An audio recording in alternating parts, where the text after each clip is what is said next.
You're listening to Scratching and Thriving, a lifestyle podcast hosted by two dope professionals who are passionate about empowering people to thrive. I'm Dr. A. And I'm Brandon.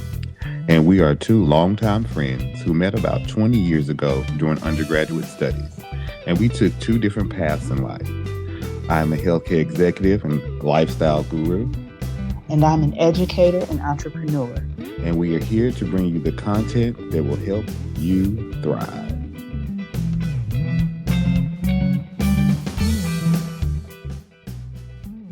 Okay, so I'm sick of this. And I know that I can't be the only one in America that's tired of this. I'm tired of what? I'm tired of COVID-19. Oh. I just want to put it out there. I'm just sick of it. That's going to be here for a while. I understand. So I do get it. It don't mean that I ain't going to be sick of it. Well, that's true. True. But you got to adjust. We got to adjust, people. We adjust in the best way we can. You going to let me take my time. I mean, it don't matter where I am. I work in it, so I don't get a break from it there. Mm-hmm. When I get in my car, I see people riding around in these cars with masks on, which is so disturbing to me. I just don't understand that piece. But that reminds me of it. Then you turn the television on, and it reminds you of even the commercials have adapted themselves to people wearing masks and promoting social distancing and all of those good things, which those are fantastic things to reduce the spread of the virus. Yes, I agree. Mm-hmm. But I am sick of it. Yeah. Speaking of COVID-19, so on our website, on our Facebook page, we posted, how has COVID-19 quarantine affected your friendships? And we had quite a few responses, which was very interesting to me.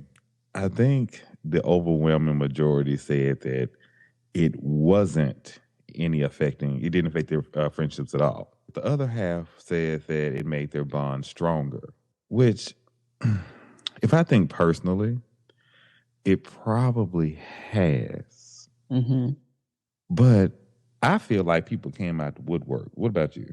I can see when you have mature friendships and friendships that you've had for a very long time, I could see how this would not be as impactful. COVID would not impact your friendships in the same way because you talk to those individuals all the time. You have a rhythm with them. They know what to expect from you. You're probably connected on social media. So that makes sense. I think, though, it's those people who sometimes you're building a friendship with, whether it be in the workplace or personally, those relationships you kind of started to see, those are acquaintances in a lot of ways. You started to see those relationships kind of taper off. I didn't really have too many people come out of the woodwork, like old exes and friends who I hadn't talked to in 15, 20 years. I didn't really have that. Probably because I wouldn't have answered the phone if I didn't recognize the number. Well, I've had my number since, I believe, 2006. Mm-hmm. And I can say that I did have people come out the woodwork, but I think it was more of, we know you work in healthcare, so we're checking on you. That makes sense. So it was more of that. There was a couple of them that straggled in there, and I was like, where you come from, Hoppo? Who this person? Hoppo, who this person? But, I mean, there was just a couple of them. But I will say, though, I think that it did define what a fair weather friend is. Yes. So, like my grandmother used to say, fair weather friends are there when the weather is nice. But when it gets rocky, you can guarantee they won't be there. So, I think that the quarantine... But can you really call them a friend? Well, and that's true. That's true. Because I think the quarantine did make it very easy to congregate and to entertain each other. Mm-hmm. So you had to take so many provisions and so many obstacles that fair weather friends ain't going through all that. Right. So, and you pose a good question. Are they truly friends? So how do you define friendship? Like, what's important to you in your friendships? I would say we have to have the trust factor. Because I got to be able to trust you. To work with you, to deal with you, period. I have to be able to trust you. The trust factor, and I like friendships where you both is a give and take relationship. where both parties should be benefiting. It shouldn't be one person benefiting more than the other, or someone never benefiting the fruits of the friendship, if that makes sense. I think we all play a part in each other's lives, but I think that we all should benefit from each other being in our lives, if that makes sense. I mean, and I would say I would say fair weather friends are probably more acquaintances. Yes. Like you said before. And acquaintances typically are the ones that are going to be your party friends. Right. The ones you go out with. When things are going well. Right. They ain't gonna call it. That's not the ones you call when you need $50. Right. And I'm gonna tell you, you got some friends you probably need to call with no $50 request. But it definitely it's important to me. Communication is important, and we don't have to talk all the time, but it has to be a quality conversation when we talk, and it has to be a judgment-free zone in my friendships. So because if I have to watch my tongue and I can't speak freely and go back that trust piece, that if we have a disagreement, you're not running around town talking about things that we may have discussed. There's a level of maturity that comes with that in general, but my tolerance for something like that is very low, very low. And you know what? I'm glad you brought up communications because communication is definitely a two-way street. I have a rule. Call you once or twice. I will text you once or twice, or do a combination of one of each. If you don't respond or you don't answer the phone, my thought is you don't want to talk to me because we have caller ID. It's 2020. We got caller ID. You saw me calling you. Because I can tell you through times where I don't answer the phone, I might see you calling me, but I'm going to call you back. So if I'm always the one reaching out in the situation, to me, that's not a friendship. That communication should be a two-way. Yeah, it's one-sided, and that's not a friendship. That's more of an acquaintance. It's big. I'm glad you brought that up because that is a big point. Trust and communication are two huge things for me in relationships. They are in the judgment-free piece, because I have friends who have some very interesting lives, and correct. I tell you, some of the things that they've shared with me over the years is, we don't always agree on certain things, some of their relationship statuses, and the way they handle their children, or sometimes the way they handle their parents. I don't always agree, but I'm a friend and I will hear you, and we can talk about what my opinion is and why you feel the way you do, and lean on each other in that way. But I don't ever feel like it's okay for me to judge them. It's okay for me to say, I may say you're wrong. I disagree with you. I don't like that you did that. But you are the one who really has to live with those consequences, not I. And so as a friend, I will be there for you. I've had friends tell me, I'm going through something, and I'll say something to them like, oh, this is just, I hope it works out. And one of my girlfriends, she's like, it's not. I'm just going to tell you, it's not. Well, so, me and my best friend been best friends, 22 years? And I know when I'm going to say something to make him mad. I know for a fact. And I always preface it with, okay, I'm going to say something that's going to make you mad. But, and he's like, here we go. But we had a discussion today, which was hilarious because we were talking about friendships and we were talking about how things have evolved over time. And he was talking more about his newer friendships, how they're kind of fragile and people don't like to hear the truth. He was like, I've been friends with you 22 years and you just tell me just like it is. I said, at that point, ain't no point in sugarcoating it. Because I know I'm going to make you mad. Right. It ain't the first time you've been mad. It probably won't be the last. So you're just going to be mad at me. But I say it out of love. I'm not saying to make you mad. And I think that's the difference, being able to have that level of respect for each other, to be able to say, I didn't like that. You made me mad, but I love you anyway. I think that's the definition of friendship to me. To be able to get past it, like that, like you said, right? Recognizing that it's out of love. It may take you some time to heal from what you heard. You, as the person who said it, may have to say, you know what, maybe I could have said it differently, and take some ownership in it. But I think friends can do that. because of that Right. trust. And they can say that, and being able to get past the girl, it's not going to work out. And you're just like, well, I'm going to give it a try anyway, sis. Okay. But you know what? And with friendships, sometimes you have to be encouraging when, even though you know that they ain't finna work. But That's right. sometimes people have got to find out on their own. For themselves. Right. Yep. And And it I was listening. usually has to do with the relationship. It does. It depends on how deep the relationship is. And True. I was listening to something on the television the other day, and the guy was like, "Okay, so we gonna test how strong this friendship is." And then the girl said, "Well, what do you mean?" He said, "Well, I'm gonna tell you how ugly that dress is, but I'm gonna tell you can't get in my car wearing that ugly dress, but we still gonna be friends after. So I'm trying to preface how I'm gonna tell you this."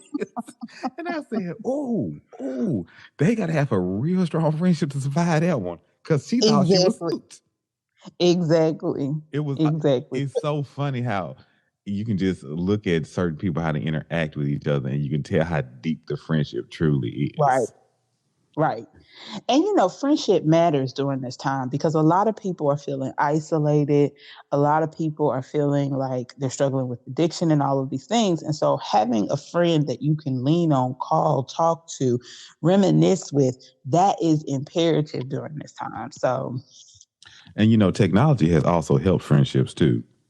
that's right. Because had this a quarantine and pandemic had been even, I would say 10, 15 years ago, we wouldn't have Zoom, we wouldn't have Mm-mm. Teams, we didn't have FaceTime.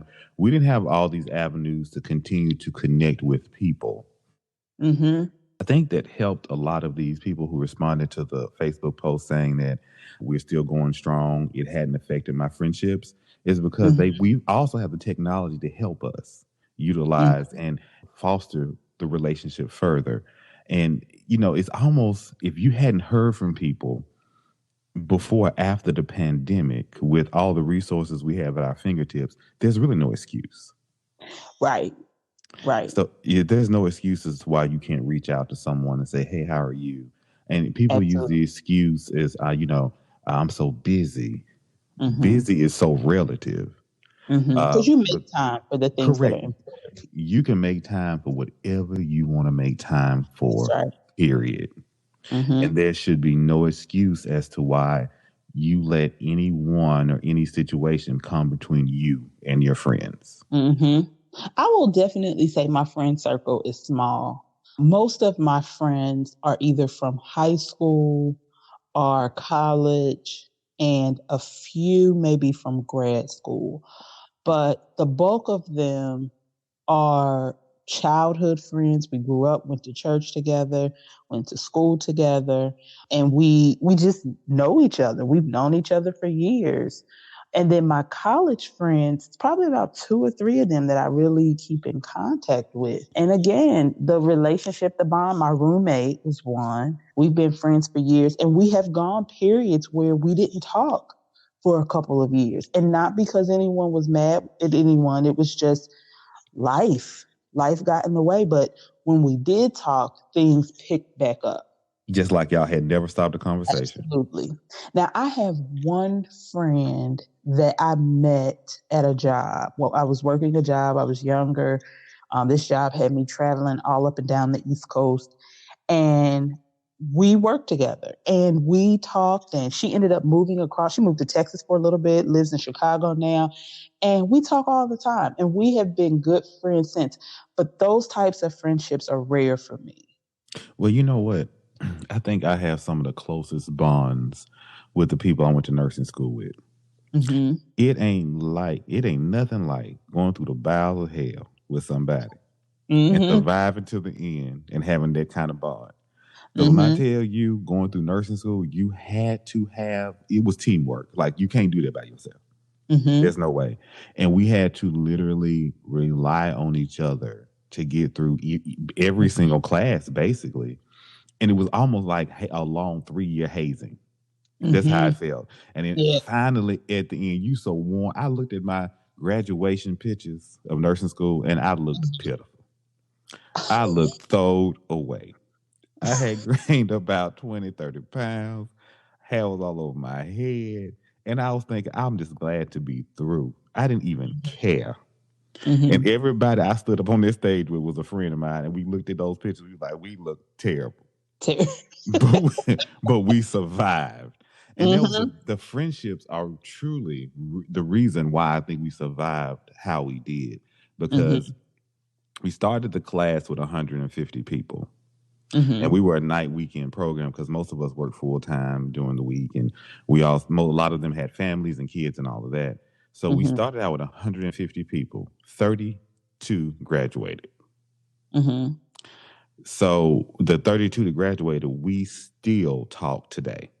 Mm-hmm. And That's actually, good. there actually is not a maybe it's one or two that we don't quite know where they went, but for the Mm-hmm. most part, we have continued conversation with everybody for the last 15 years. Yeah. That's really good. That's really good. No, I can't say that for the doctor. Now, I can say that for my line sisters, obviously. We still stay in contact, but we all actually have moved outside of the greater Philadelphia area. So I'm the only one, the implant, right? I am the only one that's still here. All of my other line sisters are either in New York or DC or Virginia, Jersey. So, but we are close in that regard. But grad school, I didn't experience the same thing there because the dissertation process is so lonely. It's like you're on an island by yourself. So going through the coursework, I think we were all close. But once we got ready to actually work on the research, I can't even tell you where people went after that. Well, and I think that just goes to show you that different situations Yes. breed a different variety of friendships and Mm-hmm. relationships, because I think the harder the struggle, a lot of times, the stronger the friendship. So Mm-hmm. those people that you go through a lot with, Mm-hmm. the stronger the bond. Because it's I got some friends that we done been through some stuff together, a whole lot of stuff together, Mm-hmm. stuff we probably won't even talk about. Exactly. But I know that between them and I, it won't ever be talked about, Mm-hmm. because it probably happened 10, 12 years ago, and we still look at each other cross-eyed like, how did we survive that one? Mm-hmm. And you build that bond and that closeness that you just can't. It's not easy to find. It's a rare thing to find. So Mm-hmm. it's like when you find those type of people, you hold on to them. Right. And I think that's where the quarantine comes in, and that's why people said, we're still going strong, because they found those friendships that were able to Absolutely. survive all kind of adversity, and quarantine is just a drop in the bucket compared to what they survived before. Mm-hmm. So Mm-hmm. I think when you asked me before, well, how do I define friendship? Friendship has a lot of communication. It has an overwhelming abundance of trust, and we probably have gone through some stuff together. Mm-hmm. Those three elements to me make a true solid friendship. And with Mm-hmm. those things, you can pretty much survive anything. Mm-hmm. You know what I will say to the thrivers, whatever your success factors are, whatever it is you're trying to accomplish and do, you cannot do it void of friends. You need a network. You need somebody you can rely on, somebody you can do an ugly cry with, somebody you can call, whether it's to watch your kids while you go or come over and sit and read your paper, whatever it is. So during these COVID times, as tired as Brandon is of hearing about it, And I am. um, I would say reach out to some people, reach out to some old friends, old acquaintances, and see if can rekindle some friendships, relationships. Because during this time, people are really struggling, and people are struggling with their mental health. People are struggling financially, and to hear from a good friend can go a long way. And I agree. And I think that, we have a technology, an abundance of technology at our fingertips. So at this point, there's truly no excuse as to why you can't reach out to that person and say, hey, how are you? Mm-hmm. Hey, what can I do for you? Hey, do you need anything? Because Mm-hmm. you never know what someone is struggling with. Because don't get fooled by social media, y'all. Because Mm-mm. social media can be smoke and mirrors a lot of times. Mm-hmm. So call people, touch base with them. Regardless of what you see on social media, check on them to make sure that they're okay. Mm-hmm. Because it is a quarantine out here and the struggle is real. Yes. It has not been easy for anyone. It really does not matter what field or what industry you work in. Everyone has been impacted. Mm-hmm. So love each other, check on each other. All right, Adrian, I think, you know what? I think that we did preach a word to the folks today. All right. Good conversation. Mm-hmm. And we want to hear how you're thriving. Right. So let us know. Let us know. What's your definition for success? What does it take for you to thrive? What has been your experience? We want to hear that from you. So share it with us so that we can learn from your experiences and other people, some of our other listeners and thrivers can learn as well. Right. And look us up on Instagram, Facebook, and send us emails. Because we do want to hear your success stories. And, you know, we also want to hear those things that you may be struggling with because, you know, we may be young, but we went through a whole lot of trials and tribulations that we can tell you how to overcome some of these humps. I'm just telling you.